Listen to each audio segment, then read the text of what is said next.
Podcast doesn't exist. Episode 27, man.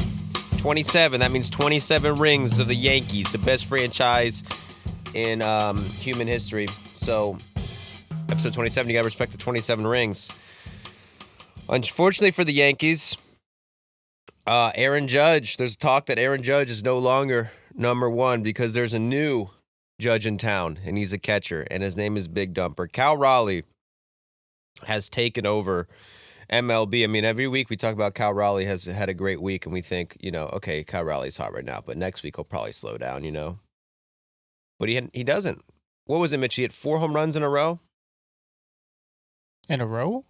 He had like 4 home runs in 4 games. Oh, so you know exactly what I was saying, but you just wanted to make me look dumb by saying in a row? No, I was like, did he hit 4 home runs in a row? I wouldn't put it past him. Okay, cool. Good for you not taking the bait. I was trying to start an argument with Mitch off the bat, but he's mature. He wasn't taking the bite. Respect it. 4 home runs in a row for Cal Raleigh. Set an MLB record by home runs by a catcher before the All-Star break. That was 29 home runs. He did it a month before the All-Star break. Became the first switch hitting catcher to hit 30 home runs before the All-Star break. Sorry. He became the first switch hitter to hit 30 home runs before the All-Star break. He hit his 32nd home run, so he's got 32 home runs right now. Second place is what, 28? Yeah, Judge is 28. Not good for Judge. He's 4 behind the Dumper. On pace to have the most home runs as a catcher in history. And on pace to have the most homers by any switch hitter in history. Sorry, Chipper Jones. Sorry, Mickey Mantle. Sorry, Adrian Beltre. Big Dumper's having a better season than any of them have ever had. He's on pace for 67 home runs right now. On pace to have the most WAR of any catcher in MLB history. So that begs the question, is that not MVP worthy? Because I know what we got out of Judge. I mean, I can read you what Judge is doing. I mean, done it 100 times. Lead the league? What did he lead the league in? Judge is leading the league in everything. WAR, except homers. WAR, runs, hits, average. Lead the league. On base percentage. Lead the league. Slugging percentage. Lead the league. On base percentage. Lead the league. I already said that. OPS. Lead the league. R OBA. He lead the league. R bat plus. He lead the league. Total bases. He lead the league. Intentional walks. He leads the league. He leads the league in all that. So here's where I fall in that. The Big Dumper's had a hell of a season. Honestly, I don't think it's that big. I'll be honest.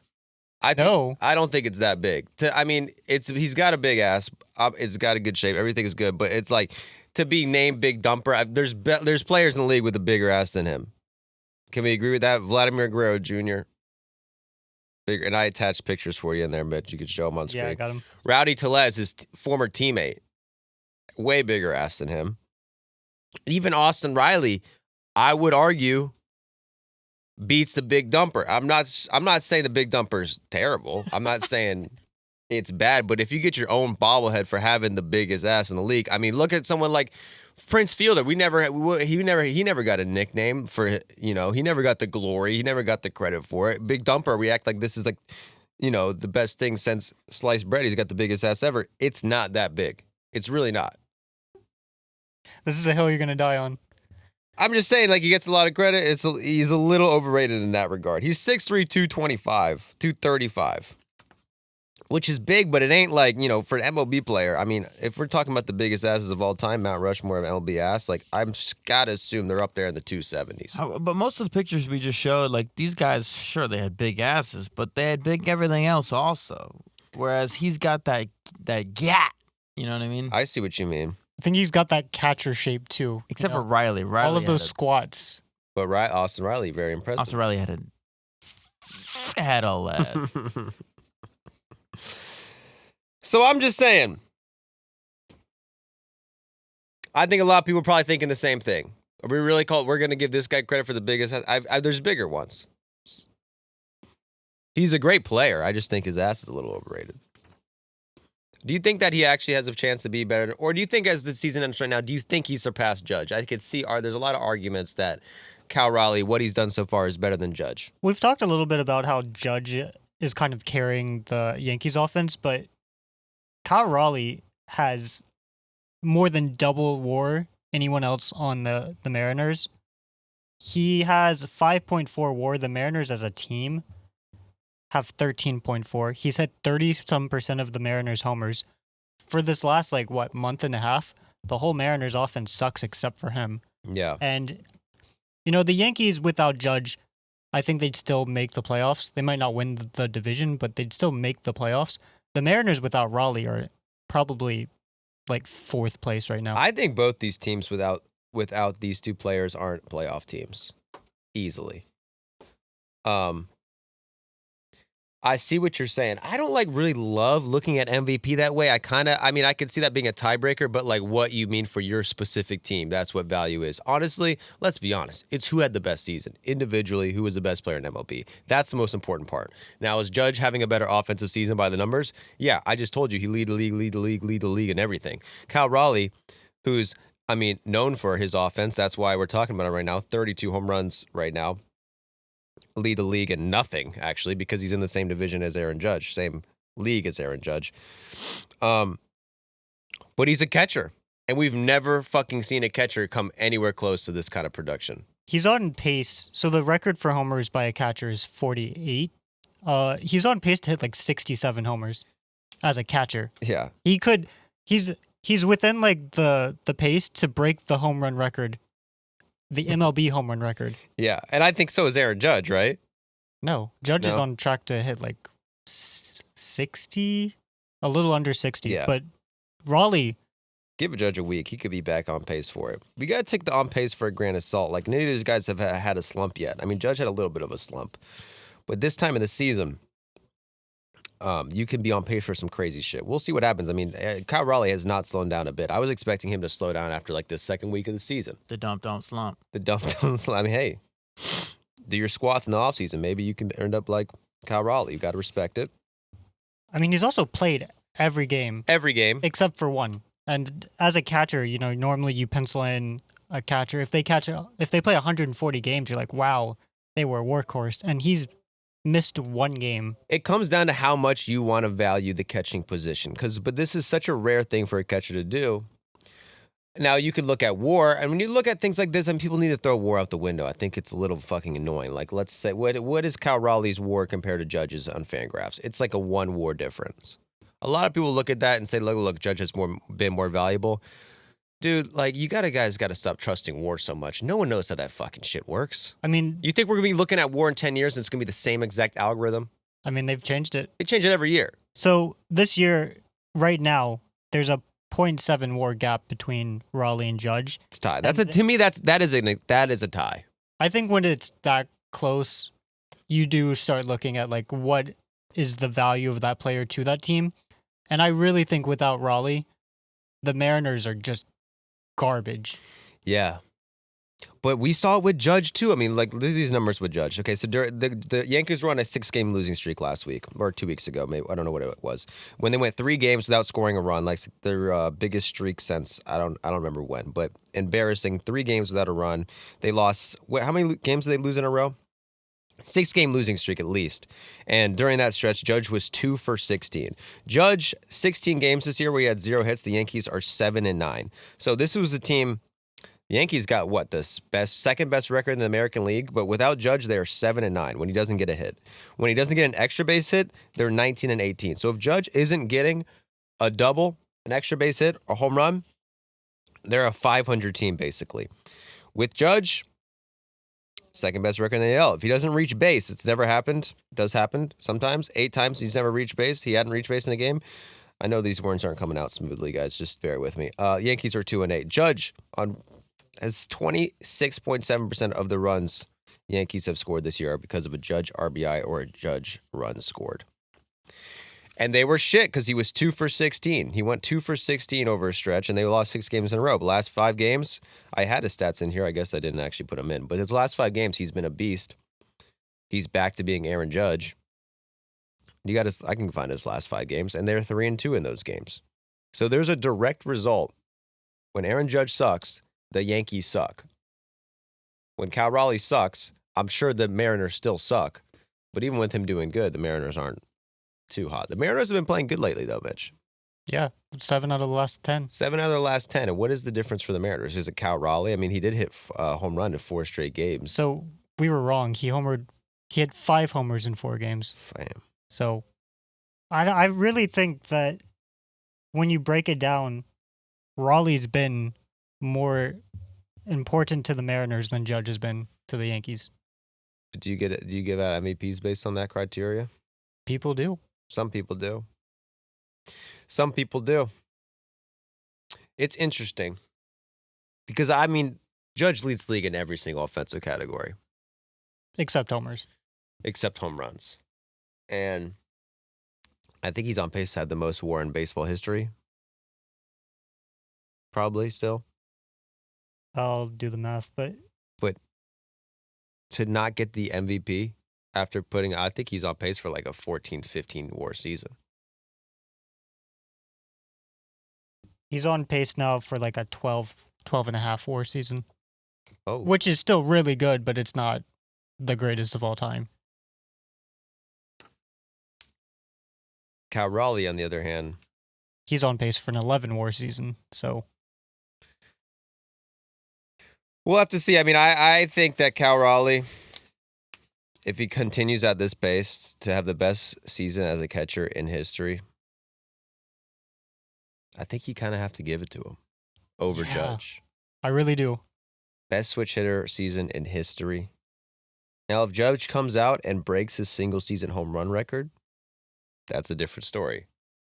If he breaks some other type of record, I think you got to go by those types of accolades, because I don't like going by WAR when it comes to MVP, because the guy who's first and second are usually 1 or 2 games off, and it's really, I don't think that big of a difference, and I don't really trust a stat like that anyway.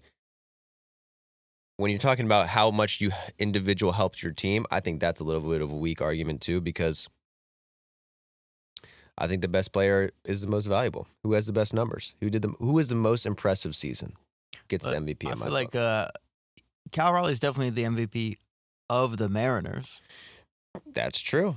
but of the league, I mean, it kind of is like what happened in 2023 where Mookie Betts and Acuna had very similar WAR, but Acuna won the MVP unanimously because he had a record-setting season and Mookie Betts didn't. Exactly. Or when Judge had a better WAR than Ohtani, when Ohtani was hitting and pitching the same year, 2022. Judge had a better WAR than him, and he was making the history with the home run record or whatever. But I think what Ohtani did was way more impressive than anything Judge did that year. The guy hit and pitched at an insane clip. He was like 3rd in Cy Young voting and was like at 140 OPS plus. Like, that will never happen again in baseball history. It's the most impressive thing ever. So if Cal Raleigh somehow hits 70 homers, but his WAR is 1.5 lower than Judge, who are you giving it to? 70 home runs. Cal Raleigh. 100%. And he's catching every day. Come on, man. Like, when was the last time we had a catcher come close to the offensive production he's had? Never. Like, the record for home runs in a catch by a catcher in a season is 48, and that's Salvador Perez, but he was probably DHing more than half the time. Raleigh's DHing like once or twice a week. All right. But his actual numbers as a DH are pretty bad. All of his offensive production has come as a catcher. Well, shout out to the Big Dump, and shout out to the Yankees too. I mean, thank God they got Judge. I think they'd be screwed without Judge. I mean, who's the best? Who's in that lineup? Are you scared of if you're going against the Yankees? They got 3 MVPs, but the MVPs aren't exactly in their prime, other than Aaron Judge. I mean, if you're a left-handed pitcher, you do not want to pitch to Goldschmidt. I think he's still hitting like 400. We got to give some respect to Goldschmidt. I know that first sentence was very disrespectful to the Yankees. Jazz Chisholm also, since he's come back from his injury, has been insane. Look at his numbers since then. I want to say he has an OPS over 900. Jazz Chisholm is having the best year of his career by far. Which has weirdly gone under the radar. He did motherfucking umpire to death yesterday and get ejected. So that was disrespectful. But respect your elders, Jazz. Respect authority. You never know when there's going to be an undercover umpire. The undercover bullpen umpire? Mm-hmm. Is there an undercover dugout umpire? They're just monitoring the situation in the dugout? I like to believe that. There's undercovers everywhere. They'll be at like the grocery store and shit too. Make sure you're not like buying Spider Tack at Ace Hardware. But the Yankees last year, they ran into the Reds, and the Reds have this guy, Chase Burns, who is a complete psycho. They just called up this guy from the minors. He was on Wake Forest last year, and I don't follow college baseball like that, but watching the clips of this guy, I was like, damn, I don't know how I missed this. Like, I should have been watching every single Wake Forest game ever. This guy is a complete psycho. Like, I don't know how would you explain his energy? Yeah, no, psycho. I watched these clips and I was like, I have no words to describe how like chaotic he is after He's celebration. he's a little schizo. He's coming off the man a little schizo. Very aggressive. Very. When you think of the word adrenaline dump, this guy's dumping his adrenaline every inning. So I think he saves his freakouts for when the inning's over. But the Reds just called up a complete psycho, and he looked fucking nasty yesterday. He throws 102 miles per hour on top of this. Chase Burns is his name. He throws 102 miles per hour. Then after that, he loses his shit on the mound every time. Okay, in college, he was striking out 15 batters a game. I don't know what his real stats were in college, but I was looking at his highlights, and it was like every single clip of him freaking out is like, Chase Burns, 18 strikeouts. Just 103 miles an hour. Batter can't hit it. Seventh inning, slider. finishes the game on a 102 mile per hour fastball right down the dick for a 16th strikeout to win the ACC championship, and he's just fucking high-stepping off the mound. Like he just won World War II or something. Like he just stormed a bunker. Flipped out every time. He's so intense on the mound. This is funny. The scouts didn't think he could be a starter. He's so intense on the mound. He goes so hard every single pitch. Freaks out. They thought he would never be a starter. They projected this guy to be in the bullpen out of college. Only a year later, he's already in MLB, and he's a fucking starter. Just made his debut against the Yankees. Let me just give you a rundown of what happened in this debut. So he comes into the game, first game ever. Probably a little nervous, man. Wouldn't you be? Oh, yeah. I'd be 1,000%. I'd be a little nervous. First batter, nasty, 93 mile per hour slider, strike three. Strike three on a 93 mile per hour slider. Not bad. Second batter, 99 miles per hour, right down the dick. Strike three. Third batter of the game, Aaron Judge. Nasty slider again. Strike three. Fourth batter of the game, nasty, 92 mile per hour changeup. Strike three. That was fifth batter of the game. Another nasty slider. Strike three. Gives up a hit. Then comes back, strikes out another. So that is. In his first 2 innings, he struck out 3 MVPs and struck out the side twice. So his first 6 outs of his career, all strikeouts. Unhittable. Ends up striking out 8 in 5 innings. Did give up 3 runs, so he didn't get to absolutely lose his shit on the mound like we saw in college, which is disappointing. But he averaged 98 fucking miles per hour on the fastball. That'd be the second fastest in the league for a starter. Struck out 36.8% of the batters he's faced in the minors this year. That would be the most in MLB. And I got to say, this guy is electric, man. Electric. What is going on with these fucking pitchers coming up? In El Central, all of these mid to bad teams are just like pumping out 22-year-olds who throw 103 miles an hour. Mm-hmm. I mean, it makes you excited to be a Reds fan. I'll be honest, it changed my look on the Reds, just the first 2 innings of his start. At the end of the day, I mean, he gave up 3 runs in 5 innings. It wasn't like it was the most amazing start.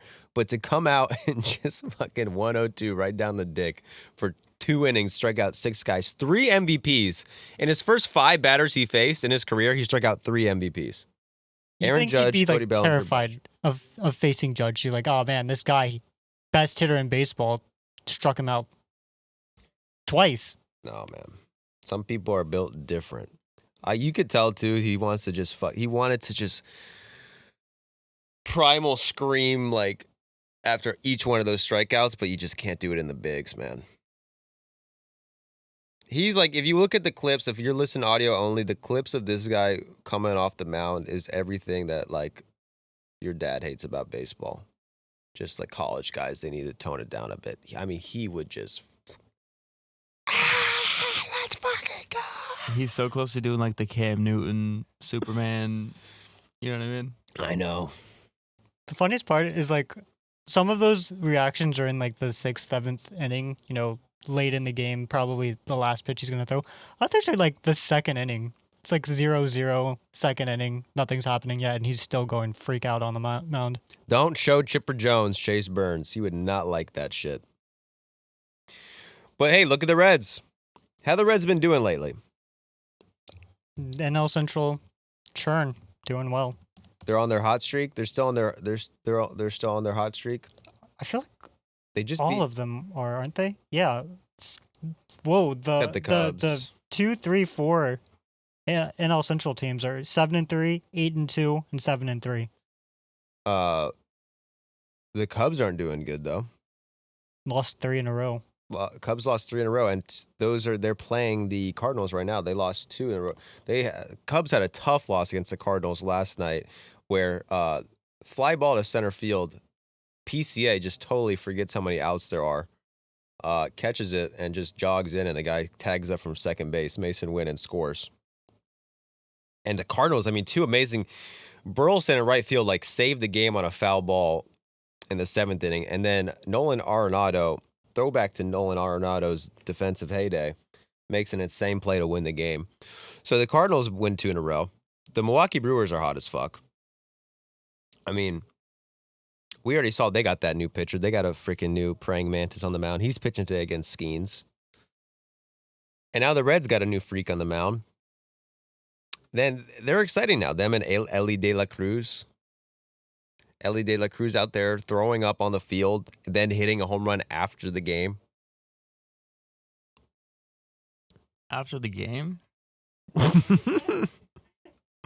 In the same game. He went back out there. He's like, I need another shot. BP after the game. Elly De La Cruz is a dog. He refuses to leave the game. I think he has he's played every single game this year. His sister died, and he played that same day, and he hit a home run. He throws up on the field, refuses to come out of the game, hits a home run. He covers more fucking ground than anybody. He covered 118 feet on a sliding catch this year. Can you do that, Jack? Yes. Maybe on a skateboard, motherfucker. Give you rollerblades, you got a chance. Arm strength, he's still throwing at 100 miles per hour. Going down Javi Baez at home with an 83 mile per hour fastball. 98 mile per hour fastball, not 83. I feel like that's slow for Elly De La Cruz. What's the fastest he's ever chucked one? It was probably during his debut year, but I remember it being over 100. Elly De La Cruz can chuck 120 mile per hour line drives from shortstop. 93% percentile in barrel rate. 85th percentile exit velocity. He hit a home run 117 miles per hour. That's basically spaceship level home run. That's if you go 117 miles per hour, you go to the moon with that kind of velocity. Only 6 players have done that this year. This was his home run. He found out his sister died. So he leads shortstops in homers, leads shortstops in runs scored and RBIs, and is tied for the most stolen bases by his shortstop with 21. He's the best shortstop in baseball. And don't you say that's the most important position? Yeah, and he's not getting any All-Star votes. It's all Lindor and Betts. Yeah, they deserve it. I don't know why that made me so mad. Lindor and Betts. First of all, Mookie Betts sucks at shortstop. Let's just say it. He fucking sucks at shortstop. And you're going to pull up some defensive metrics. There's nothing more fake news than defensive metrics. I've already made that decision. I'm becoming old as fuck. I'm already saying I don't like WAR anymore. I don't understand it. I'm out because no one can explain it. Mitchell, explain WAR. How's that calculated? He can't do it. No. He doesn't know how. And he's just the smartest guy we got in here. He can't even explain WAR. Defensive metrics, that's a nightmare to even try to wrap your head around. We just look at numbers and we believe it. Mookie Betts sucks at shortstop. I've watched him. He's terrible. It's not his fault. He's an outfielder. Sorry. Mookie Betts. Joey turned 27 and it went full on boomer. I'm just saying, you can't expect Mookie Betts. What is his defensive metrics right now? His defensive metrics are pretty good. Really? Yeah. His last year was not good. But he's done really well by several defensive metrics. Well, I mean, I respect Mookie Betts from switching from outfield to shortstop, which no one in MLB does. But I don't think he's actually that good at it, probably, compared to other major leaguers who've been playing it their whole lives. Yeah, I mean, he did come up as as a second baseman. The only reason he moved to the outfield was the Red Sox had Dustin Pedroia. I do believe that he knows how to play the infield. He doesn't pass the eye test. And if you talk about Lindor, Lindor is on the worst team in baseball. You can't make him an all-star. No one on the Mets can be an all-star. Because, the Mets, I was talking about the Mets last episode. We scheduled, are the Mets in trouble? We might have gotten a little bit over our heads. I haven't really seen what's going on with the Mets. What has been happening with the Mets lately? It's over! There is no heart in this team! This team has no heart! It's over! They're gonna lose! They're gonna lose 70 of the last 80 games! 70! Next year they're gonna lose 130! This is over! The whole hour is wrecked! Everything's fucking ruined! Well, there you have it. I guess we don't have to talk about the Mets anymore. The season is over. The Mets lose again, bro. It's tough to be the Mets. We might need some subtitles for Frank the Tank. That's not even... Last night's was so unintelligible. It was fantastic. Yeah. What happened to that one? There's too many. You only have 4 sound buttons. I just want to play all Frank the Tank for the next 2 hours straight. There's another Frank the Tank on there. There's plenty of Frank the Tanks on there. So the Mets, coming into the series, they're playing the Braves again. They've lost 8 out of their last 9 games going into this series. The odds for them to win the division had dropped 36% in 10 days. So their odds to win the NL East got down to 38% now when it was at 74. They went into the series against the Braves. They had the 3rd worst record in MLB last week when they played the Braves.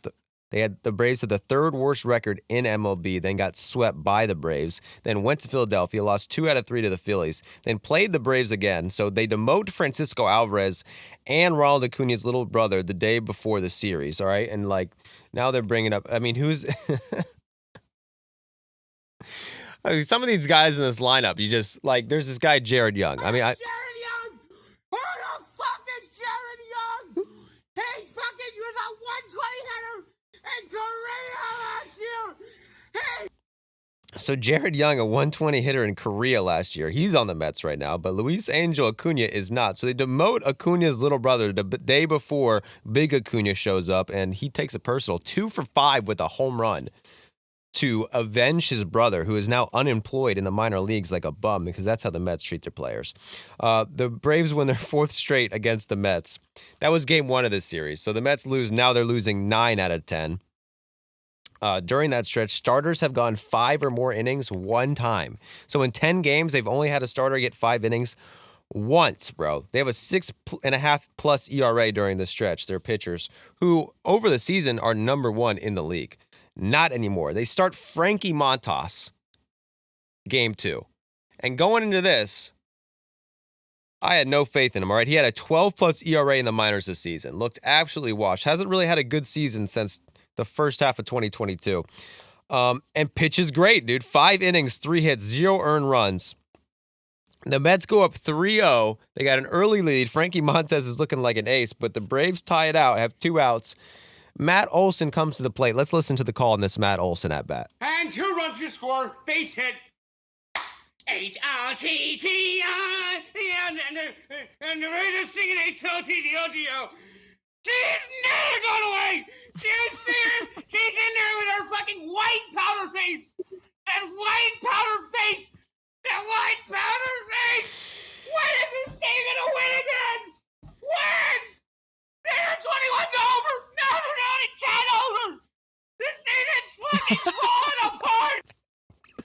The white powder face got him. Does anyone want to know? Anyone have any idea what that means? Chapel Roan. Oh, Chapel Roan. He really hates Chapel Roan. I don't know why. He's singing the song. I think he might love Chapel Roan. I don't really know why she's tied in with this outburst, but that's Chapel Roan, dude. They were playing that song at Secrets. So I was bopping to it. I was getting into it.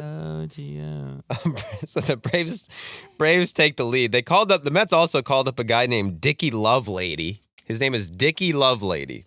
And that didn't work. He comes up, gives up 2 runs. Now he's got a 16+ ERA. And the Mets lose to the Braves again. The Mets have now lost 10 out of their last 11 games.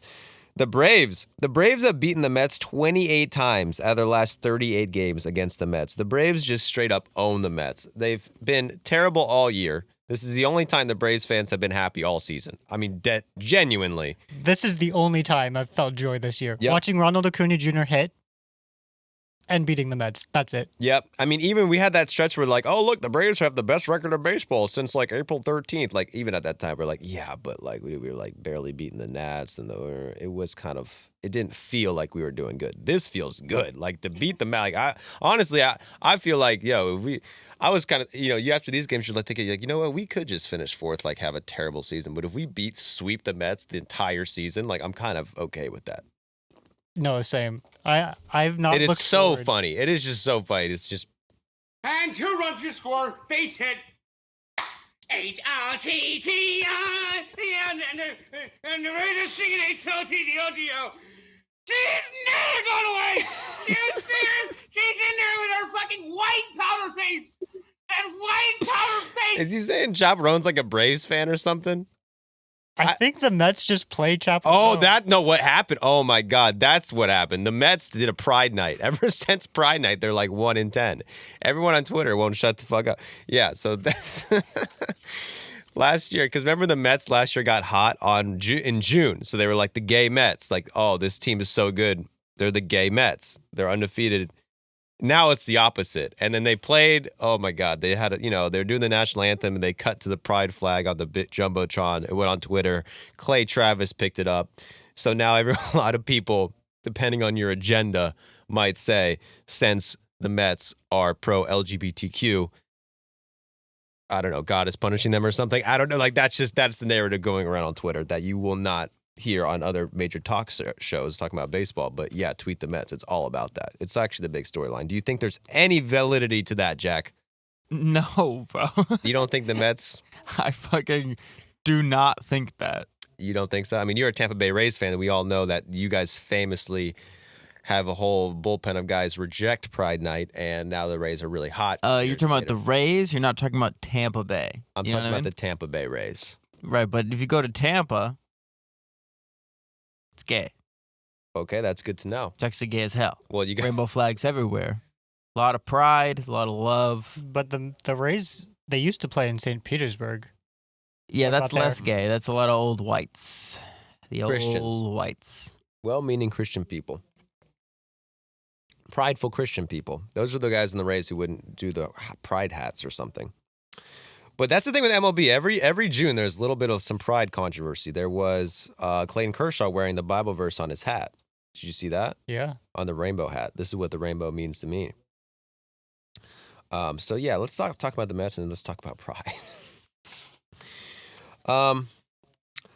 But yeah, and more bad news for the Mets. Sean Manaea gets shut down, has a loose body in his elbow. What does that mean? That doesn't sound good. He's got a little miniature person in there screaming at him. It's just floating bodies in there. Like, Is that what it says? A loose body? yeah. Okay, so that means it's like a some sort of fleck of bone. No, or I think cartilage. I like No, Joey's. It's a Literally, there's a little person shrunken in his person. little person in his elbow. Every time he throws a pitch, he goes, "Stop! It hurts." It's like that Matt Damon movie where they shrink people. What's This one that got called? implanted in Manaea's elbow. Honey, I Shrunk the Kids. Is that the movie you're talking about? No, there's this movie that Matt Damon's in where like people like shrink themselves because it's cheaper. Honey, I Shrunk the Kids. That's what it's called. Downsizing. I could wanted to say supersize me. That is the opposite move. The very opposite. Yeah, downsizing. But the Mets are in fucking trouble, man. The Mets are in trouble. I love the New York Mets. You know I love the Mets, but holy crap, man. 10 out of the last 11. It's like, it's funny because if you look at it in the NL East, I think the Braves and the Phillies did at the same time. The Braves lost like 10 out of 11 like 2 weeks ago. And then the Phillies lost like, what, 9 in a row? The week after? I don't think it was 9 in a row, but it was. What was the Phillies' losing streak? The Braves obviously had a terrible 7-game losing streak where they blew every single game for like 2 weeks straight. Remember that? No, I would never. I don't want to think Okay. ever about that. And then the Phillies had a similar thing where they lost 1, 2, 3, 4, 5, 6, 7, 8, 9, 10. So 10 out of 11 or 9 out of 10, something like that. I have sunglasses on, so it's really hard to read my computer right now. And then now it's the Mets' turn. So it's gone bing, bong, boom. Braves, Phillies, and Mets. Now it's your turn to have a terrible stretch in your season for the New York Mets. Their playoff odds are down to 76%. So, I mean, it hasn't killed them. Like, the Mets are still going to be fine. I would say the real issue is the starting pitching. Senga's down. Manaya's down. Who's the other guy who's down? Who's been pitching? Who pitched great this year? Tyler McGill. What? Tyler McGill. Oh, I couldn't think of it. Tyler McGill. And then they're relying on kind of, Frankie Montas, who had a good start, but I feel like also the Mets at the beginning of the season, where all of like the pitchers we thought were going to be good were out. The Griffin Canning, his Cinderella streak is kind of over. David Peterson's kind of shaky. He had a really good start in Atlanta, and then Mendoza let him pitch an extra inning, and then it fell apart. But he's been great this year. Peterson's been their best pitcher. But like recently? Very Yeah. recently. Maybe I'm looking too much at a 3 or 4 game sample. But like in June, the pitchers that they were relying on that came into the season not being very good and had a great stretch have kind of regressed back. And I still haven't seen a video of fucking Brandon Nimmo and Juan Soto being happy together. Someone commented like, Brandon Nimmo's the reason Juan Soto signed in New York. I was like, where is that proof? It was because I remember because when everyone was talking about how Aaron Judge didn't have Juan Soto's number or the New York Yankees, no one on the team talked to him because they didn't have his number. Brandon Nimmo did an interview and he's like, I texted him because I got his number. So that's probably Juan Soto's biggest regret, that Brandon Nimmo got his number. He's probably been texting him like once a week. You think he Raffy Devers him? What do you mean? Just leaves him on red. Brandon Nimmo's like, Oh, drinks tonight? Well, I don't know if Brandon Nimmo drinks. He seems like someone who wouldn't. Brandon Nimmo. Steaks tonight? Brandon Nimmo's like, yeah, we're going to the lake house. I got a lake house in the Finger Lakes or whatever. Let's go hang out. I got some barbecue. Can I get you a LaCroix? And then Juan Soto's just like, no, bro. I have to play baseball and be alpha as fuck. No, bro. That's my Juan Soto impression. No, bro. I have to play baseball and I have to be alpha as fuck. Because that's kind of Juan Soto's whole thing. Alpha as fuck, plays baseball. But yeah, we're praying for the Mets. I mean, I predicted a 14-game losing streak. Frank's predicting a 70-game losing streak. We'll see who comes closer. Yeah, but I mean, if the Braves win the next two, and who's the matchups going in these games? I don't know for the Mets, but Grant Holmes and Didier Fuentes are pitching for the Braves, so I don't have a high expectation for the Braves, but hey, if the Braves sweep, they win the season series against the Mets. So we got Clay Holmes tonight going against Fuentes. That's tomorrow, I'm sorry. Clay Holmes tomorrow versus Fuentes. No, that's tonight. That's today. That's today. That's tonight.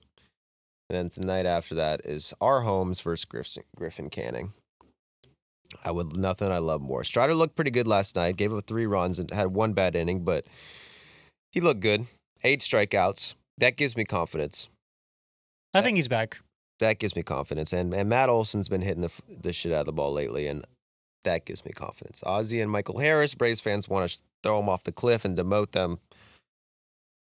They need to figure it out. But team's playing a lot better now that they got to face the Mets. I mean, that was the problem. All first half of the year, whatever, 2 months of the season, they didn't let us play the Mets. That's all we needed.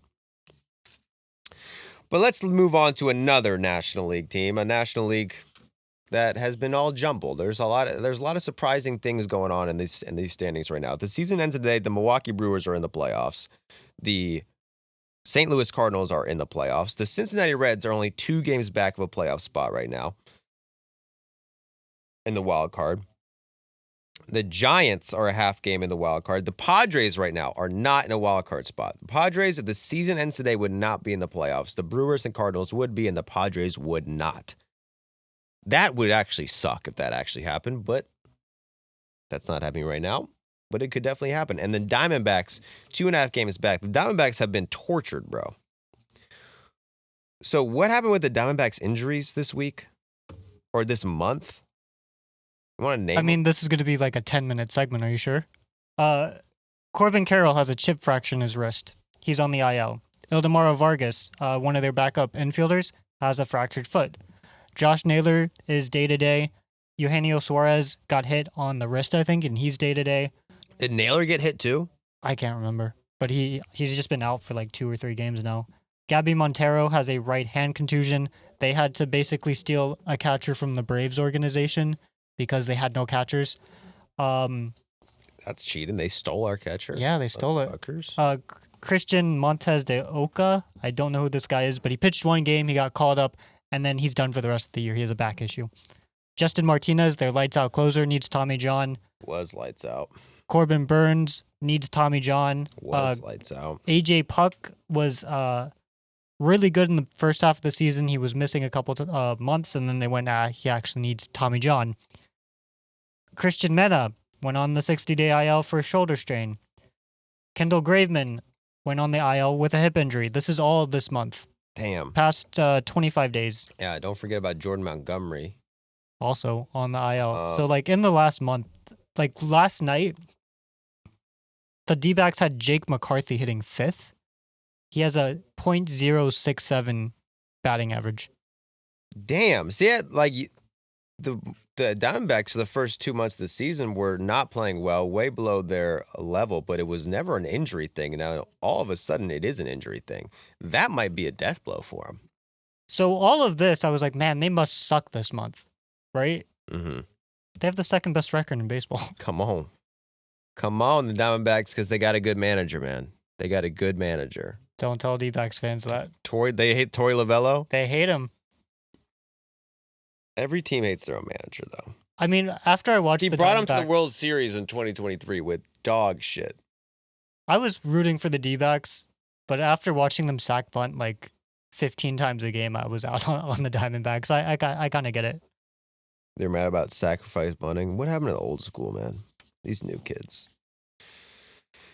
Dude, the 2023 Diamondbacks went to the World Series with Tommy Pham as the batting cleanup. So we're just the manager sucks because he sack bunts. Maybe there's a little bit more going on behind the scenes from a manager than doing little fucking calls like hit and runs and bunting and this guy's batting 3rd, but he should be batting 2nd. Maybe there's a little bit more goes into it. He's a clubhouse guy. Do you see what happened with Ketel Marte yesterday? Oh, I saw. Ketel Marte in the middle of the game just started like crying on the field, and everyone's like, why is he crying on the field? The whole team came over and like consoled him. He's just like crying in the middle of the game, and it was like all over social media, like, why is this guy crying? It must have been bad. Apparently someone in the crowd was like heckling him and brought up his mom who died in a motorcycle accident like a few years ago in the middle of the game, and it was like a bad deal. But did you see the interview with Torey Lovello afterwards? I didn't. What did he say? At his players' back. They were talking about how close he is with all the players, that he's like a son to him, and that how resilient they are. That is the shit that makes a good manager a good manager. It's not like calling bunts, especially in today's age where you know a lot of those decisions probably aren't even really the manager, or they're very influenced by numbers that they are given and stuff, and it really comes to the analytics department to decide when we want to sack bunt, when do we not want to sack bunt. But like, let's say Ronald Acuna Jr. starts crying in the middle of a game because someone in the crowd said some shit about his cousin. Do you think Brian Snicker is going to go over there and make him feel better? Think Brian Snicker has that type of relationship? I don't think Brian Snicker would notice. Yeah, he's falling asleep in there. He wouldn't even notice. So that's what I mean, man. That managers now, said it once, I said it a million times. They're vibes guys.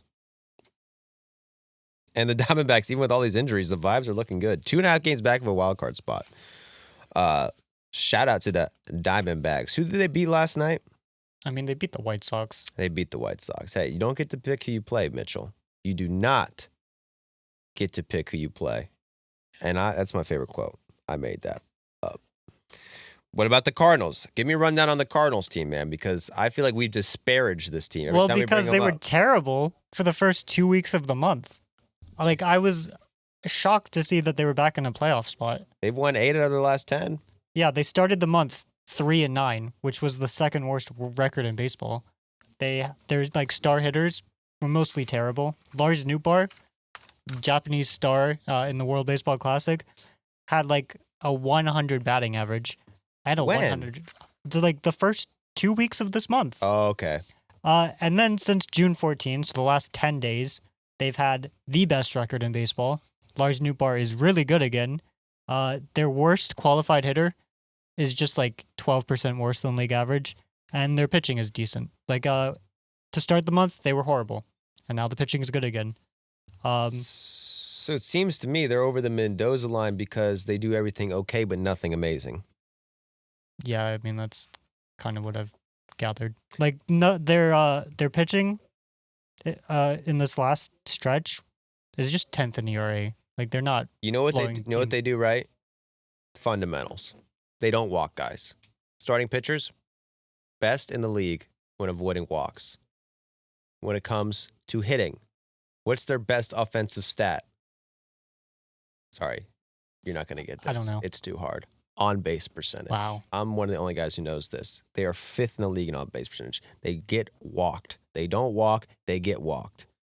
Steals. For some reason, I thought they had great steals. Aren't they amazing at defense? Come on. Yeah. They have the best defense in the league, other than the Braves, hopefully. At one point, I checked and they had no below average fielders, and this was within the past month. There you go. They do the little things, man. They got a lot of fast guys. Don't you feel like with Victor Scott, Mason Wynn, even I mean, even with New just Bar. those two guys, I would expect them to be way better than 22nd in the league in steals. Yeah. Very interesting. Well, we'll see if Sonny Gray and Miles Michaelis can lead, or I guess Eric Fetty would be their number 2 starter right now. How's Fetty doing? Because Fetty came back from Korea and was like insane last year. But I haven't heard much from Fetty. He's just been an average pitcher. But I guess for the Cardinals, it's kind of what you need. Yeah, the Cardinals, I mean, that's the Cardinals' MO. Just be average. If everybody on the team is average and we get a little luck, we could finish as an above average team. And when you're in the Central, I'm sorry, I shouldn't be disparaging the Central that much because the NL Central is actually playing very well right now. 4 out of 5 teams in the division have a positive run differential. They got a shot at it. And if the Cardinals keep sticking around, man, hey, who am I to say they can't do it? The game last night, though, that they won with those 2 amazing defensive plays was electric. And against the Cubs, too. If they sweep the Cubs today, I might be all the way back with the Cardinals. I wouldn't be back because I've never been with them. But look at the Cubs now. They only have a 2.5 game lead. We were looking at like the Cubs like they was a foregone conclusion last step, but In my head, before this episode, I was like, they have like a 8 game lead. It's like the Tigers in the AL Central. That's what I thought the Cubs were. And then I saw the 2.5 games. I was, oh, this is anybody's game. well, who was it? Was it the Brewers who last episode I was saying they had the easiest schedule coming up? Like check back before the All-Star break, the Brewers will be in first place. Yeah, it's the Brewers. And the Brewers have had the same thing. Do you have anything on the Brewers? I mean, all I really have is that Christian Yelich has gone from a terrible player to one of the best hitters in baseball in the past month. Love it. He had like a 79 WRC plus How old is Christian Yelich? in between 30 and 50. All right, like Christian Yelich to me will never not be like a 22-year-old guy. He looks like he looks like Pete Davidson. You remember that video of him meeting Pete Davidson in Yeah. Miami, like before Pete Davidson was famous? Like, I mean, both these guys look like they're 18 years old. And that was like 10 years. Like Christian Yelich has been around forever, man. He's forever looks 23. I'm pulling up the Yelich and Pete Davidson thing. This was 9 years ago. When they get close together, they don't look that much alike. But like on their own, they do. Oh my God, Pete Davidson sucks at baseball. Yeah. One of them's, I think, I wouldn't say one of them's aged a lot better than the other. One of them has butthole eyes. The other's on a hot streak in the month of June. So Christian Yelich, he's only 33, so Christian Yelich must have showed up in Miami at 20 years old or something. What was his first year? I always thought that was crazy. When I saw Christian Yelich as a little kid, 2013, I wasn't that little. I was in his rookie year, but he was a fucking twig. He still is. He is. He's a twig. The fact that he hit how many home runs that one year? 44 home runs in a season, looking like that. Maybe the ball was juiced in 2019, but still, 44 home runs. Just maybe.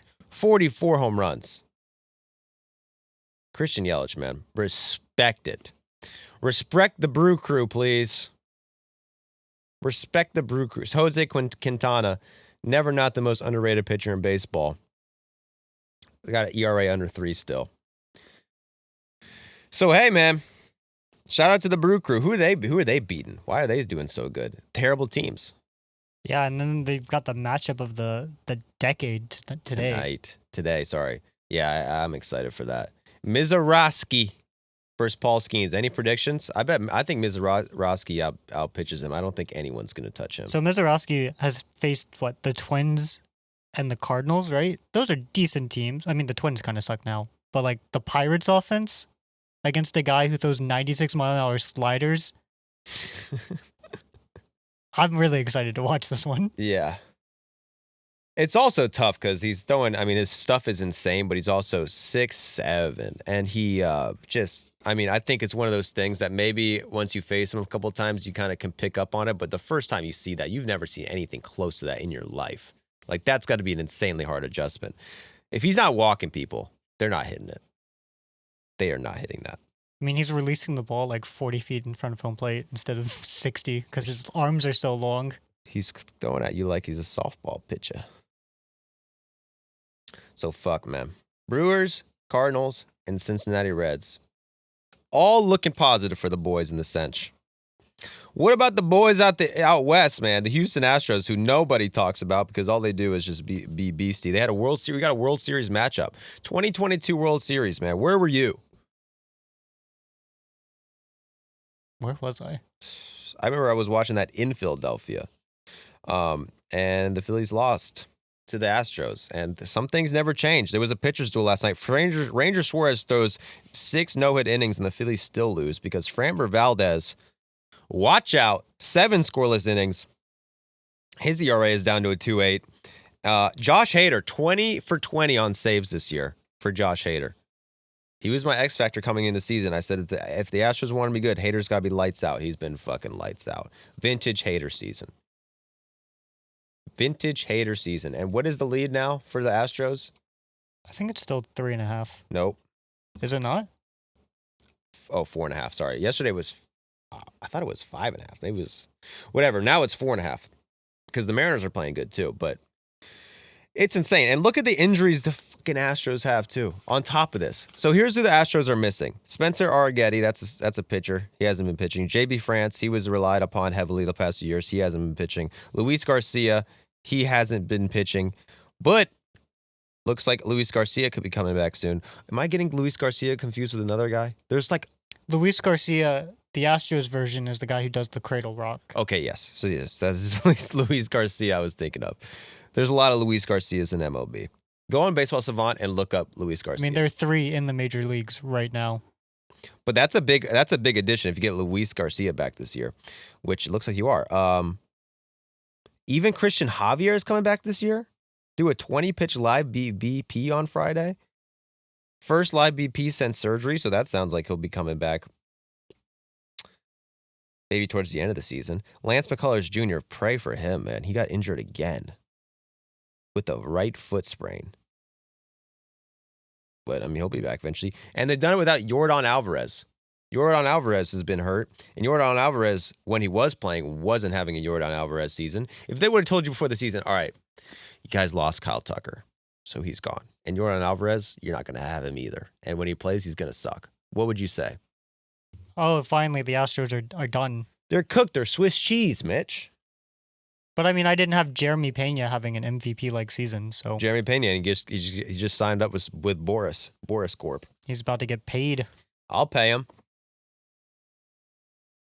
What are you paying him? Are you matching Jack's contract? Jack, would you be willing to take a cut to get Jeremy Pena in the mix? Major leaguer, co-host? Do the right thing? Co-host. I feel like we do need...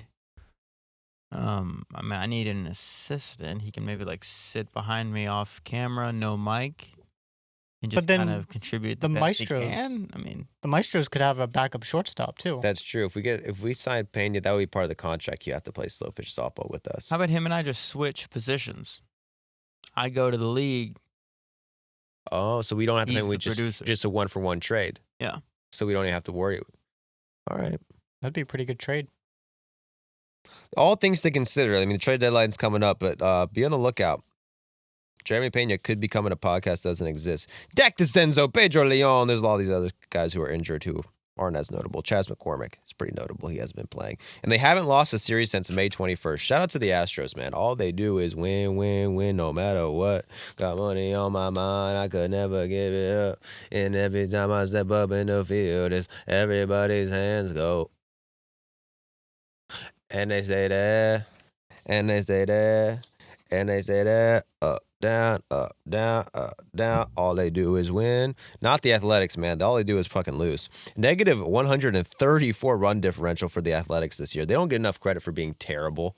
I mean, 134, that's basically Rockies level. I think the Rockies right now are on like a 201.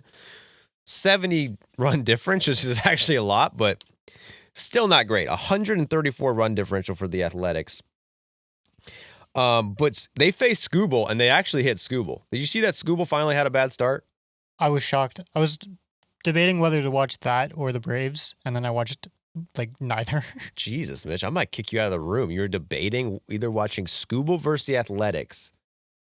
I Or- thought Scooble could have a no-hitter against the Athletics. I was way wrong. Or on the that. fucking Braves against the Mets? You think you fucking know a guy. You're like Aiden, my editor. I like the Braves and I like the Dodgers. And the Yankees. I like the Yankees too. And I like the Nats as well. Pick a fucking team. I disgusts me when somebody doesn't have one team that they follow, bro. You know what I mean? I mean, I'm obviously like a huge Pirates guy, die-hard Skeens. And Right. these people are just wishy-washy, back and forth, watching multiple teams. Mitchell comes in here with a new hat every week. Oh, I like the Braves this week. Oh, I like the Tigers this Fucking week. disgusting, Mitch. If you like the Braves, wear a Braves hat every single day.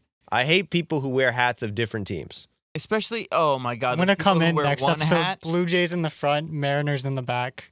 Nothing drives me crazy more than a guy who you see him one week, it's the Rockies hat. Next week, it's a Padres hat. And you're like, oh, next week it's the Yankees hat. Oh, but the Yankees are my American League team. Yeah, I like the Padres because my sister lives in San Diego. But I was born a Nats fan. But the Yankees are my American League team. Pick a team, bro. Yeah, pick a team, or at least pick a hat and have every team on it. For real. Oh, my God. All right, well, Scooby has a bad start against the Athletics. First time giving up 4 runs since May 20th for Scooby. Only happened once last year. So that's 2 times in 2 years he gave up 4 more runs before last night. And Denzel Clark, the defensive superstar. They said he can only play D. He can't hit. He can't hit. He's only a defensive player. He's only a defensive player, can't hit. Take Scooby Yaya to center. Shout out to Denzel Clark, one of my favorite players in the league. Here's the funny thing about the Athletics. They're going to Las Vegas, which is hilarious. And also, even though they've been absolutely dog shit, 134 run differential, negative run differential, like the players that they want to be good, these young guys are all having good season. Nick Kurtz, rookie right now, is in the rookie year conversation, 123 OPS plus. Jacob Wilson has been, what is he rank in WAR to this day?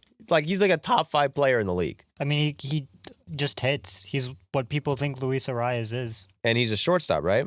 I mean, his defense doesn't grade out well, but according to your favorite stat, Fangraphs WAR, he is 12th in the league. 12th in the league. 12th in the WAR. Send him to Iran. He's 12th in WAR. He's good at it. Hey, That's what I'm talking about. let's not do that. Tyler Soderstrom. The Soda Stream.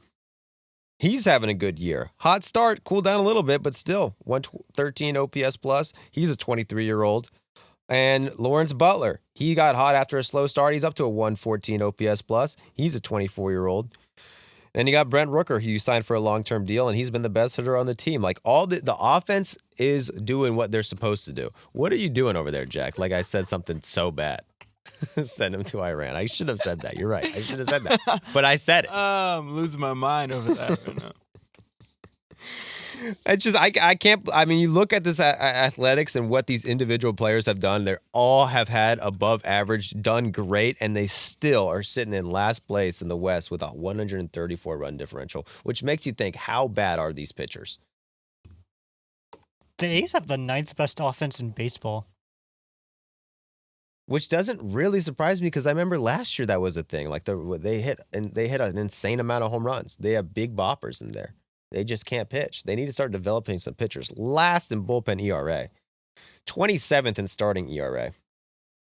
So, if you want to know what the problem with the Athletics is, it's ownership. Can I hop in here for a second? And they can't pitch. Yes, Jack. This is one of those things that people hate. Okay, I know the bit is that nobody can explain war, but can one of you try to explain war to me just a little bit? I don't even know what the fuck we're talking about. Okay, if you have a higher WAR, you're better. So it takes in a bunch of different factors. Batting, but it's also adjusted because baseball stadiums have different dimensions. Right, I know that. I understand that one. So like some stadiums are easier to hit in, and so there's the stat that tries to like equalize the stadium factors And position factor. and position. So Right. Each position has a like ease of play. Like catching, really hard to play well. Shortstop, really hard to play well. But if you're a DH, you get like -17 value because you're just doing nothing half the time. First base is also seen as like a really easy position to play. So WAR also factors in like what position are you playing? Can you play it well? And then like base running, like are you good at not running into outs on the base path? Or what if you're a pitcher? So pitching has a bunch of different formulas. One is like how many runs are you allowing? The other is like are you striking out batters, not walking batters, and not allowing home runs? See how it makes zero sense, Jack, at all? So so my understanding is each position is obviously completely different. You can't really put you can't really measure them. So it gives you like an average of like how good are you at that position factored in with how good are you at hitting depending on what stadium you're in because it's different in every stadium. So it's just like it's like a are you good or not stat. Yeah. The way to explain it to a person who doesn't know it is it's called wins above replacement. So how many wins does this player have compared to how many wins is that player worth compared to a replacement level player? So if Aaron Judge ends the season with 10 wins above replacement, that means that if you took Aaron Judge out of the lineup, you took him off the Yankees, and you replaced him with an average or like a player who's available in the league, the Yankees would be 10 wins worse. They would have won 10 less games. So Aaron Judge is worth 10 wins according to WAR because he's a 10 WAR player. And this replacement player is like a hypothetical, like if you called up a guy from the minor leagues. But how they calculate it, the formula that goes into that calculation is so complicated. I swear to God, there's really 5 to 10 people on Earth who truly understand No, I every can metric imagine that goes into that. the algorithm that gets put through is pretty fucking complex. It's the most simple stat because you can compare any player to another player. If you have a higher WAR, you're a better player. So it's the easiest stat to apply, but the most insanely complicated stat probably in sports to actually calculate. So this is one WAR formula. I have no idea like what P runs minus A runs, parentheses plus A runs minus R runs A is. runs. He played for A runs. A-Rod when he has the shits.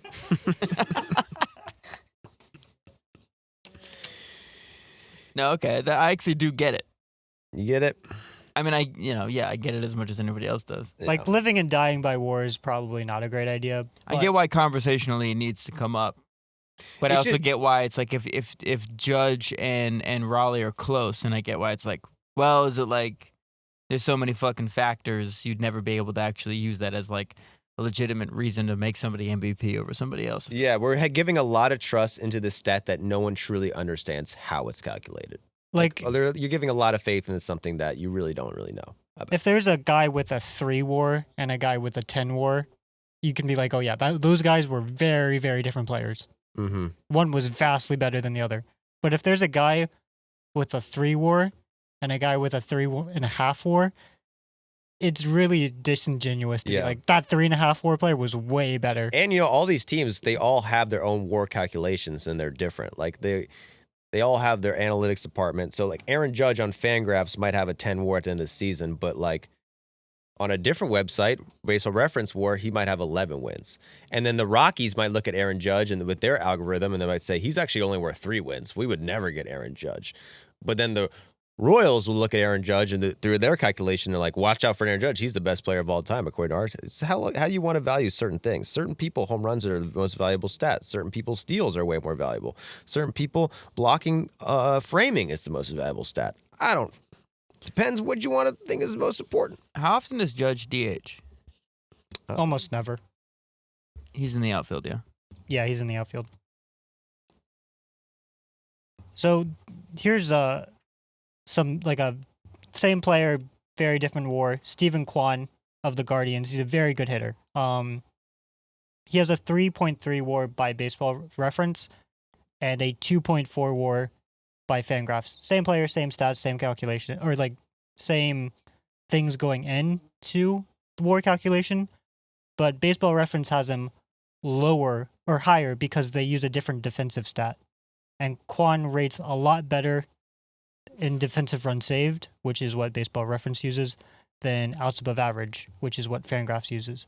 So 1 WAR is the difference, basically, just by a defensive metric. And now you know. Now I know ball. Now you know ball. The Rays are looking good still. You beat the bubonic plague, baby. It's very rare. You get hit with the bubonic plague, you think it's bad, but the Rays face... What's Bubic's first name? Chris Bubic. And they get 4 runs off him. Bubic, who's been the best pitcher in baseball this year, based on ERA. Am I correct? Am I right or am I right? I think he still leads the league in ERA by qualified pitchers. The bubonic plague, who nobody talks about. No. So he's it's 5th. Skeens, Hunter Brown, Max Fried, Garrett Crochet, Chris Bubic. Then the bubonic plague. Rays scored 4 off him. Only 2 were earned, though. And Rays just called back up our boy, Chandler Simpson. He's back in the bigs. Let's see how his defense changes. But the Rays continue to play hot. And the Royals, that's got to be scary for the Royals, bro. Because Bubic, his last few starts have been really bad. Check out Bubic's last in June. His stats in June, Mitchell, if you could pull those up real quick. I mean, he still has a 2.18 ERA. I don't know how bad it would be. But in June, 4 games started, 4.37 ERA. Not great. Not terrible, but I'm telling you, but that's what I'm saying. The point I'm trying to make is that the Royals as a team are so reliant on their pitchers because that offense really doesn't seem like it's going to get any better. They've been mid all year. They're really reliant on Bobby Witt Jr. He's really the only guy doing much. So if you don't have an elite pitching staff, Miguel Garcia, got to give a shout to the Acuna family. But if you don't have a pitching staff that's elite, it's going to be hard for the Royals to stick around. So when I saw the Rays get to the bubonic plague, it was a red flag. And when I see a 4.7 ERA in June, it's less than that. Sorry, a 4+ ERA in June. It makes me think maybe Bubic's coming down to earth, and maybe the Rays should be a little bit concerned. I mean, to beat the Royals, all you have to do is score like 3 runs. That'll do it. I mean, to beat any team in the Central right now, if you take out the Tigers, the AL Central is currently on a 11-game losing streak. The Guardians lose to the Blue Jays last night. The Twins are on a 5-gamer. I don't know who's embarrassing the Twins right now. Who are the Twins playing? I mean, they got embarrassed by the Brewers, and then they're playing the Mariners right now. Can't beat either of them. They're 1-9 over the last 10. Don't have to talk about the White Sox. They're not looking good. And here we go. Even the Tigers haven't been playing. The Tigers have not been playing to their Tigers standard. We just talk about how Scooble has a bad start against the A's. By the way, they still won that game. The Tigers. Doesn't even matter. But 9.5 game lead for the Tigers. I feel like the Tigers are already at a point where they're just like sleepwalking through the season Yeah. because the AL Central is not competitive, and they're like the only team in baseball with a massive lead in the division. And they just basically have to play 500 ball from here on out, and they're in. 100%, yeah, 100%. Now, I mean, I'm sure one of these teams is going to get hot. The Twins, Royals, and Guardians. Not to cast them out aside and say there's nothing to be happening, but we saw with the NL Central, like all those teams got hot at the same time, and you look at them like, oh damn, the Reds, Cardinals, and the Brewers are back, and they're looking like good teams. Now, Twins, Royals, and Guardians have not been playing well, but all of them are within 4.5 games of the wild card spot. The Guardians are a game and a half out of a wild card spot. But they got the same issue where that offense is really just Jose Ramirez. We'll pray for him. You got anything specific on any of these Central teams? I'm just looking at the run differential. The Tigers have a plus 89 run differential, which is what, like second best in the majors? And then every other team is negative. Yeah. That's bad. Yep. I'm looking at you Central to get hot. They'll get hot. Weather's heating up, man. The balls are flying out of the park. I want to say last night, not one pitcher did good yesterday. Frankie Montas. Frankie Montas was the one pitcher who did good yesterday. Strider did pretty good. 3 runs. And I know what I like to see out of Strider, too. In the dugout, arguing with the pitching coach, trying to stay in the game. I love that fire. Also, when he struck out Soto looking, and Soto was like complaining that it was a ball, and Strider was like, right down the middle. Yeah. Right down the middle. It was not right down the middle. It was a painted pitch. It was a strike. It was an insanely amazing pitch on a full count to strike out Soto. That was an amazing at-bat. I did watch that at-bat because it worried me because Soto got 2 walks, and I was like, uh-oh. He's dialed in. Once you walk him twice to start, maybe Strider's scared of him. Full count, 3-2, dotted him up. Yeah, the Braves just can't lose to the Mets. We're so good, man. We're so good. But the series to really talk about right now, what's going on in MLB, is the Rockies versus Dodgers, because historically, this might be the most unfair series in the history of baseball, and that is not an exaggeration. The Rockies are on pace to win 37 games this year. The Dodgers, they've already won 48 games. So the Rockies are on pace to win 37 games all season. I believe the Dodgers won their 37th game on June 8th or something.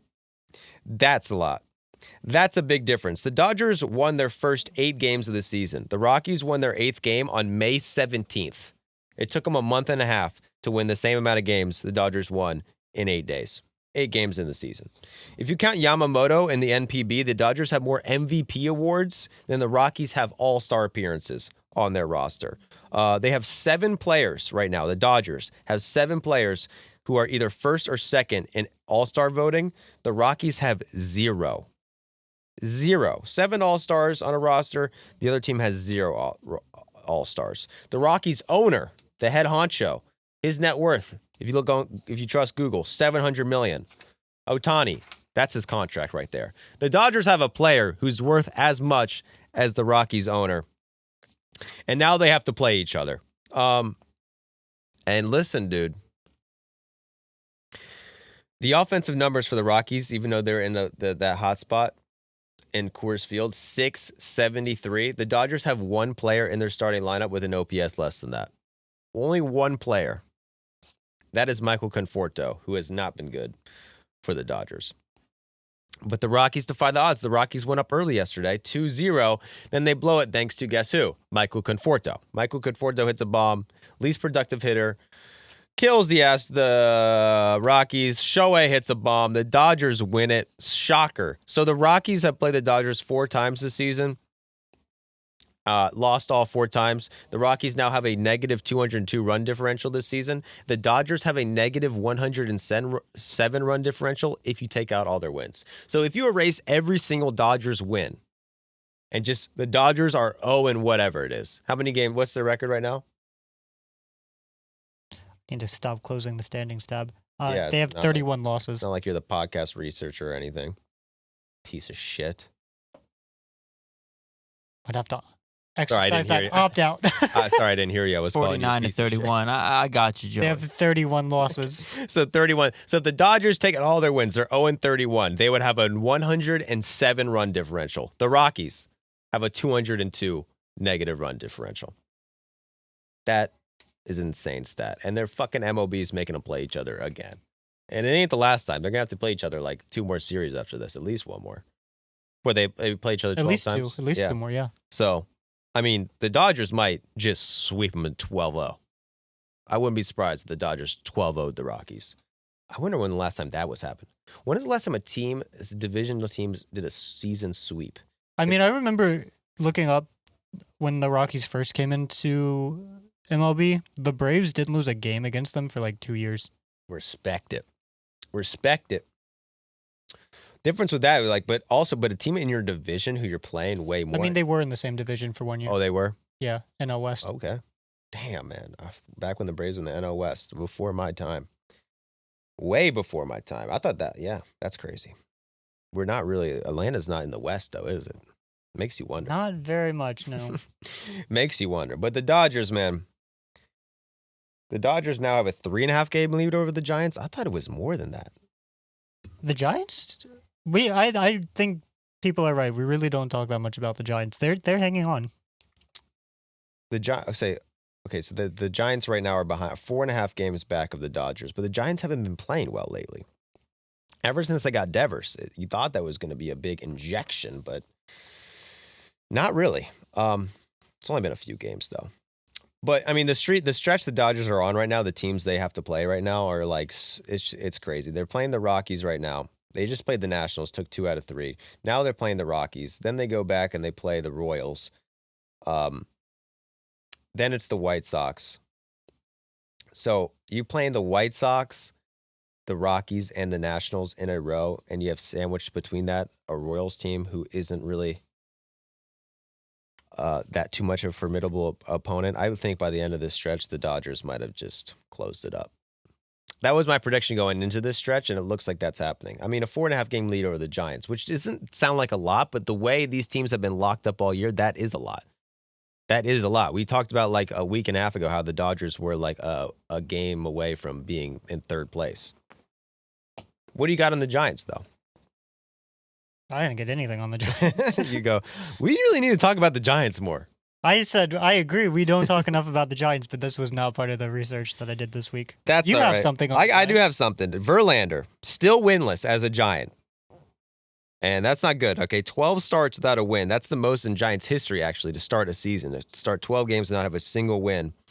That's never happened in Giants history, or it happened like one time, and it was a black and white photo. It was very old. So, and he gave up 3 runs in 5 innings to the Marlins last night. You thought that the Marlins, that was going to be Verlander's chance to get that first win.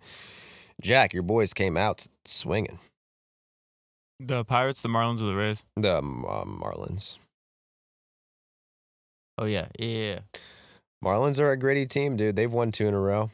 I thought it was going to be more than that because they beat the Braves in a series. Well, the Braves won the middle game. I know, but they beat the Braves in a series, and I think they just beat the Giants twice in a row, didn't they? Yeah, they did. So they won like 4 out of the last 5, man. Don't sleep on the Marlins, bro. Marlins are no longer a last place team. Respect it, man. Show some freaking respect to the Marlins and their new City Connect jerseys that look like Trix yogurt. Love it. Love it. Or it's a real Miami. I'm in Miami, bitch. Remember when Jersey Shore went to Miami season 2? Or was that season 3, Jack? I have no fucking clue. Mitchell, researcher. Can we not pick this up? Which season did Jersey Shore go to Miami? Mitch, you should have already had this in the doc, It's dude. really. It's the second season. Let's go. Like I said, I was right. But realistically, let's look at the NL teams right now. I know we already did this. But the Brewers are in the playoffs if the season ends today. The Cardinals are in the playoffs if the season ends today. And the Giants are in the playoffs if the season ends today. Those are the 3 wildcard teams. Giants, Brewers, Cardinals. So that leaves out the Padres. That leaves out the Diamondbacks. And that leaves out the Braves. The Braves are 6 games back of a wildcard spot. They got more work to do. But the Padres being out of a playoff spot does worry me a bit. I think that could hold up. Potentially. I just looked at like their stats a week ago, and they have the fewest homers with runners in scoring position. Like they're a good team. They've got decent power bats. As soon as the runner gets on second, they cannot hit. That gives me some confidence. Maybe they're getting a little unlucky, but I guess did Jackson Merrill come off the IL? I think he's been off the IL. Did he go back on it? I thought he got hurt recently, but maybe I'm tripping. Tatis had a health scare, but he's good. He's back in the lineup after getting hit by the Braves. Not by the Braves, by the Dodgers. But I don't know. I don't know if the Padres scare you like they did coming out hot in the season. The pitching staff looks a little thin. Especially if they're starting Martin Maldonado at catcher. Yeah. That was the White Sox did that last year, and he was so bad the White Sox released him. I don't understand why the Padres were like, we want that guy as our starting catcher. It's the defense, and he's good with the pitchers. You know, you got to be in the clubhouse to understand Martin Maldonado's value because the WAR is not going to say it's good. You gotta love that there's a team called the Dads, basically. Yeah. They're the daddies. Jack, The puppies. there's a team called the Angels. The Angels? Yeah, Los Angeles Angels. Los Angeles means angel. The Angels of Angels. Dude. Angels. And the least athletic team in the league, the Athletics. But did you see that, so the Nats are playing the Padres are playing the Nats right now. So it's kind of a revenge game. James Wood comes back home. CJ Abrams comes back home. And on Monday, I want to say they combined for like a fucking 8 for 8 with 8 home runs or something crazy. Because the Nats just stomped the Padres game 1 of this series. 10-6. Not stomped them, but they put up 10 runs. CJ Abrams went 3 for 5 with 3 runs. James Wood went 3 for 5, 3 runs, 4 RBIs, and a home run. When's Mackenzie Gore pitch? Is he pitching today? I hope so. Let's see. He last pitched against the Dodgers on the 20th. So he should be pitching today. Yeah, Nick Pivetta. Nick Pivetta versus Mackenzie Gore. So, if the Padres right now, they're a half game back of a wild card spot. They're in a little bit of a down stretch. They just got embarrassed by the Dodgers back-to-back series. I would say lost the beef there. They lost the beef. They lost it. They hit Shohei twice, and that's going to come back to bite them in terms of karma and baseball gods and probably MLB, probably Braun Manfred pulling the strings behind the scenes.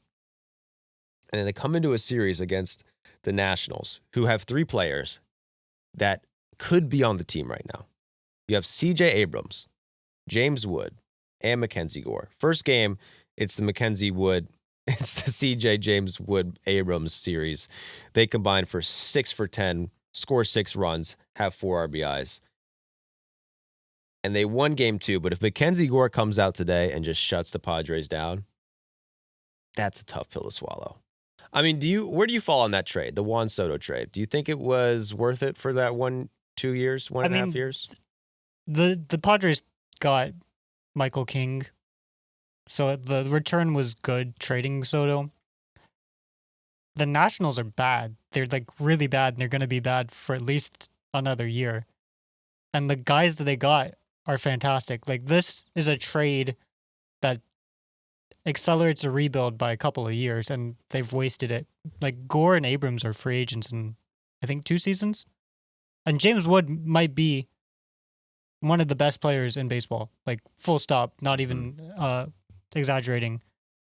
And the rest of the team is just so bad that it was almost not worth it for the Nationals because they didn't know how to build around it. Interesting. So McGore and Abrams are going to be free agents after 2 years. They have 2 more seasons. Both of them debuted with the Padres in 22. So free agents in 3 seasons. I just think from the Padres' perspective, it's tough, especially with that Xander Bogaerts contract that could really hurt them. You're paying that guy $26 million a year until he's like 40, and he's, I want to say, one of the bottom 10 qualified hitters in the league right now. Yeah, something like that. And you could just replace him with CJ Abrams right now. You're looking at that Padres team like they're a whole different squad, and that's just CJ Abrams. CJ Abrams at short, James Wood in left. If you have James Wood and CJ Abrams in that lineup, you can take out Gavin Sheets, who's actually played great. I don't know who else is in the outfield for them. Who's their third outfielder nowadays? They got Merrill. They got Tatis. Okay, Tatis. So yeah, I mean they got a good outfield. Not that they need outfielders, but you got James Wood in that DH spot in the outfield. I'd be looking at the Padres a lot different. I'm a little worried about the Padres. I think they need Michael King back. I would think they really want Darvish to come back. But the pitching kind of looks weak to me. And Dylan Cease, who's had a tough season. The peripherals look better than he's been, but it's just weird to see them not in a playoff spot right now. Because it was only a week ago, Mitch, we were saying, oh, Padres could be a first-place team after these Dodgers games. Has not turned out that way. Maybe they sign Yermin Mercedes and they make a run for it. Could be in the cards. Why are you looking at your watch? You want to wrap this shit up? Notifications. Oh, what happened? I was just saying it was nothing. No, just tell us. It was really nothing. Okay. It's kind Your of mom texted him. my mom? Yeah. All right. Are you going to podcast tell is over. Marte? Podcast is over. Yeah, this guy. My mom died in a car accident, Jack, but it's funny, man. Good one. I mean, I like making jokes too. It's like not a big deal. He's crying under those sunglasses. All right. Any other series? What about the Christian Morris scored all 3 runs against the Red Sox yesterday? It gets worse for the Red Sox. It's so funny. The Red Sox, they trade Devers. They win the first, 3 games without Devers? Yeah. We're like, oh, maybe they are good without him. And now they're back below 500. And now they want to trade. I'm seeing Red Sox fans saying they want to trade Jarren Duran. Like everyone wants to trade Jarren Red Sox Duran. fans' trade proposals on Twitter are some of the worst trades I've ever seen. They just want the team to be NPC. Like they want to run it like the Rays. The Dodgers are damn near NPC, not Dodgers. The Red Sox are basically an NPC team. The lineup is. I mean, if you're taking out fucking Bregman's not playing. Carlos Nevarez is their catcher. Tristan Casas is injured, sorry. Christian Campbell, okay, prospect, cool. Campbell's down in the minors. Okay, Christian Campbell, sorry, I'm not even counting you. You're down in the minors. You got a -1 WAR in 67 games. Good thing we locked him up long term. Just kidding, he's young, not to be a jerk. Trevor Story, he's a big name, but he ain't what he used to be.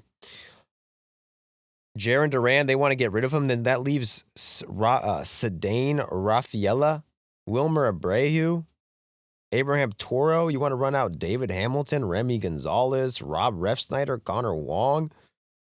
Rob Refsnyder has a 153 OPS plus.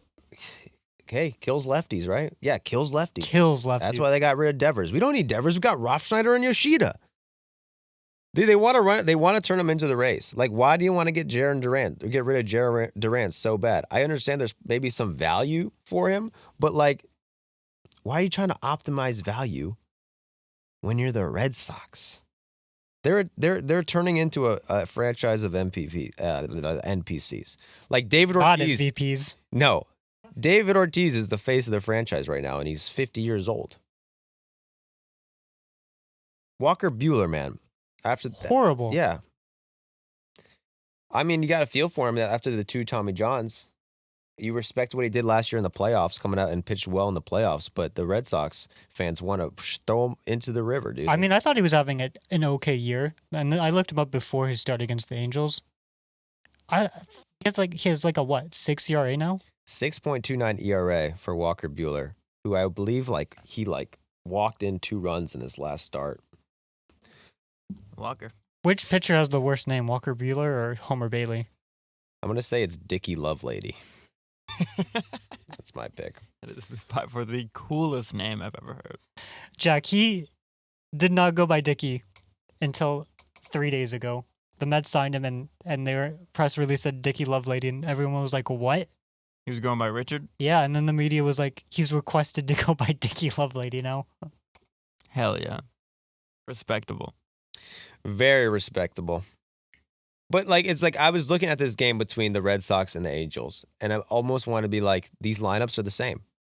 Like the Angels are a bunch of young kids. They all called up prospects. Maybe not the prospect pedigree that Marcelo Meyer, Christian Campbell, and the third beast. What's the third beast's name? Roman Anthony. So the Red Sox are 3 prospects and a bunch of NPCs right now.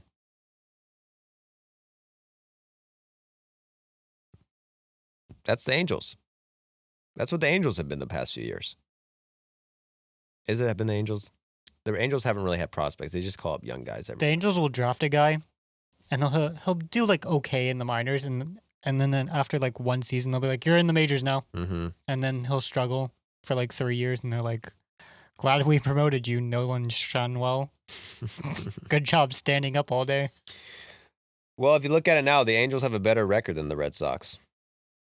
Do you think that was possible coming in this season?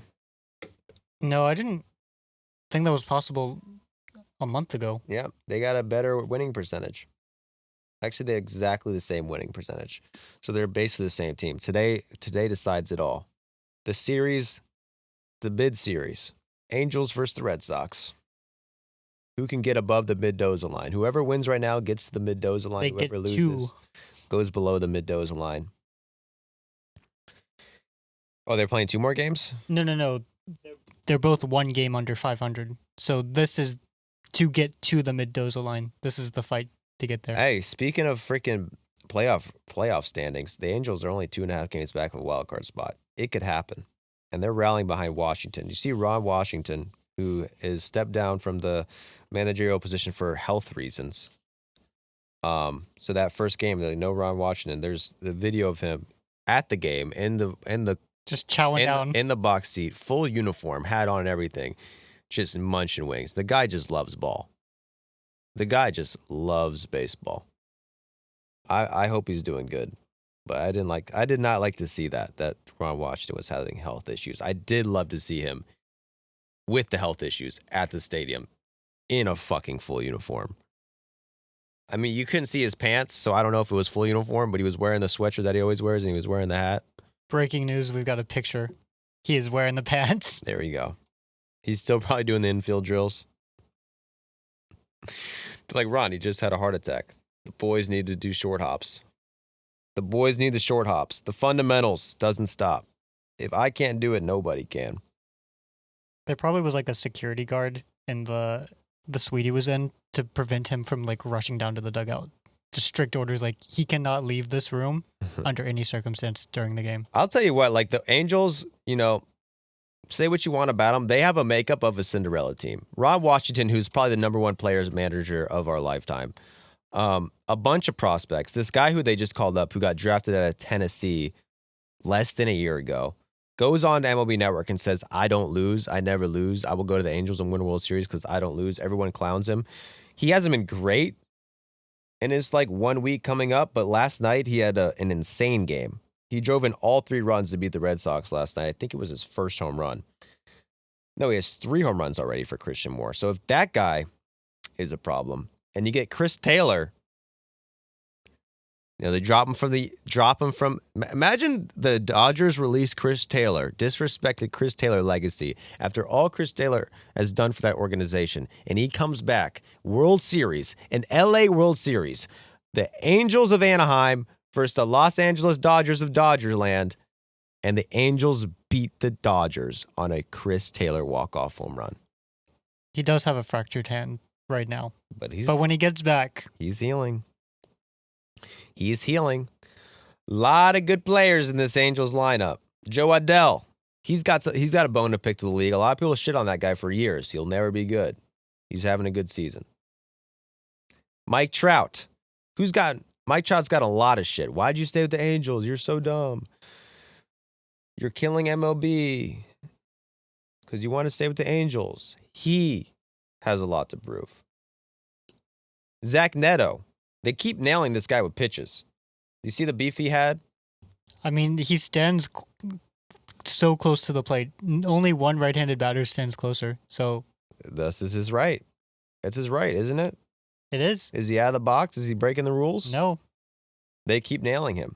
He was on pace to break the record for most hit by pitches in his career, his rookie year. I don't know what that's on pace for now, but I did see that he left the game early yesterday after a throw from shortstop. So that's a little concerning because he has dealt with a lot of injuries in his short career. But Zach Neto, underrated player, 2.7 WAR right now with a 125 OPS this year.